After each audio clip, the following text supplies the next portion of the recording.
Step into Value Zone Hypermart Patancheru. AP ప్రభుత్వం సంచలన నిర్ణయం తీసుకుంది. తమ సమస్యలు పరిష్కరించాలంటూ ఆందోళనకు దిగిన అంగన్వాడీలపై ఎస్మా ప్రయోగించింది. రాష్ట్రంలో 6 నెలల పాటు సమ్మెలు నిషేధించడంతో పాటు అంగన్వాడీలను అత్యవసర సేవల కిందికి తీసుకొస్తూ జీవో నెంబర్ 2ను జారీ చేసింది. అంగన్వాడీ వర్కర్లు, హెల్పర్లకు సమ్మె చేసిన కాలానికి వేతనంలో కోత కూడా విధించింది. అంగన్వాడీ వర్కర్లకు గత నెల వేతనంగా 8,050ని మాత్రమే జమ చేసింది. ప్రభుత్వ నిర్ణయంపై అంగన్వాడీలు ఆగ్రహం వ్యక్తం చేస్తున్నారు. సుమారు 26 రోజులుగా తమ సమస్యల కోసం అంగన్వాడీలు అలుపెరగని పోరాటం చేస్తున్నారు. వేతనాలు పెంచాలని, గ్రాట్యుటీ, పింఛన్లు అమలు డిమాండ్లను వెంటనే పరిష్కరించాలని సమ్మెకు దిగారు.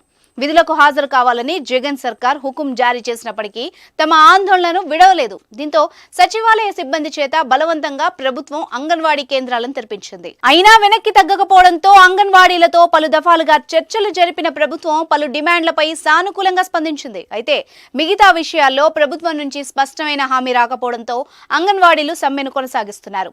రాష్ట్ర వ్యాప్తంగా కలెక్టరేట్ల ముట్టడిస్తున్నారు. ఈ క్రమంలో ప్రభుత్వం అంగన్వాడీలపై ఎస్మా చట్టాన్ని ప్రయోగించింది. ఈ చట్టం అమల్లో ఉండగా ఎవరైనా సమ్మె కొనసాగిస్తే ప్రభుత్వానికి కఠిన నిర్ణయాలు తీసుకునే అవకాశం ఉంది. ఉద్యోగులను డిస్మిస్ చేయడంతో పాటు వివిధ రకాల క్రమశిక్షణ చర్యలు చేపట్టవచ్చు. ఇక సమ్మెలో పాల్గొంటున్న వారికి, వారిని ప్రోత్సహిస్తున్న వారికి కూడా జైలు శిక్ష లేదంటే జరిమానా విధించే అవకాశం ఉంది ఆ ప్రభుత్వానికి. అలాంటి ఎస్మా చట్టాన్ని అంగన్వాడీలపై ప్రయోగించడం చర్చనీయాంశమైంది.